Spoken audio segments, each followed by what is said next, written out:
Cura வணக்கம். எல்லோரும் எப்படி இருக்கீங்க? நான் நல்லா இருக்கேன். நீங்களும் நல்லா இருக்கீங்கன்னு நம்புகிறேன். நியூசிலாண்டிலோட சாய்பாபா கோயிலில் உள்ள ஒரு நவராத்திரி கொலு பொம்மையோட அலங்காரம் தான் நீங்கள் பார்த்துட்ருக்குறது. நாங்கள் இன்றைக்கி டே 1 நவராத்திரி செலிப்ரேஷனுக்கு போயிருந்தோம். அங்கே இதே மாதிரி கொலு அடிக்கியிருந்தாங்க. நிறைய நாஸ்டாலஜிக் ஃபீலிங்கு. இந்தியாவில் எனக்கு தெரிஞ்சு எங்கள் அம்மா இந்த 9 நாள் நல்ல நவராத்திரி கொலு வச்சு நிறைய செலிப்ரேட் பண்ணுவாங்க சின்ன வயசில்.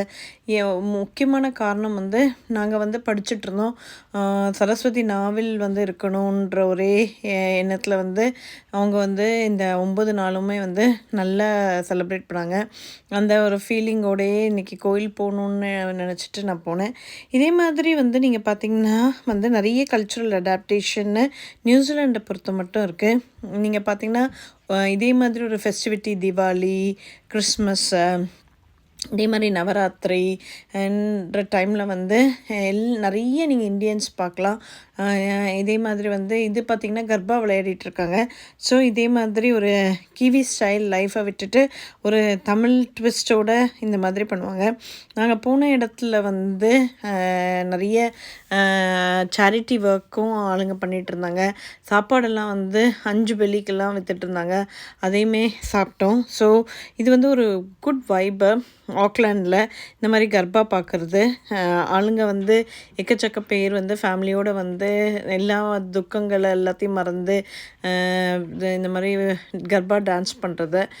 ஸோ இந்த மாதிரி நிறைய ஃபெஸ்டிவிட்டிஸ் நான் மோஸ்ட்லி ஆக்லாண்டில் நான் மிஸ் பண்ண மாட்டேன். எனக்கு டைம் கிடைக்கும்போது நான் கண்டிப்பாக போவேன். த ரீசன் நிறைய பேரை பார்க்கலாம், நிறைய பேர் சந்திக்கலாம். இப்போ நியூசிலாண்டுக்கு நீங்கள் புதுசாக வர்ற மாதிரி இருந்ததுன்னா இந்த மாதிரி ஏதாவது ஒரு கம்யூனிட்டி ஆக்டிவிட்டீஸ் இல்லை கம்யூனிட்டி கேதரிங் நீங்கள் போனீங்கன்னா நிறைய பேரை பார்க்கலாம், நிறைய பேரோட கான்டாக்ட்ஸ் கிடைக்கும். என்னன்னு தெரில, என்னோடய ஃப்ரெண்டு தான் வீடியோ ஷார்ட்ஸ் எடுத்துகிட்டு இருந்தா. அவன் ஒரே ஒரு ஆளை ஃபோக்கஸ் பண்ணி எடுத்துகிட்ருக்கான்.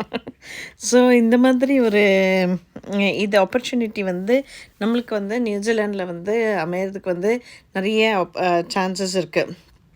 ஸோ இது one of this daily life of Tamil in நியூசிலாண்டுன்னு உங்களுக்கு காட்டணும்னு நான் விரும்பினேன்.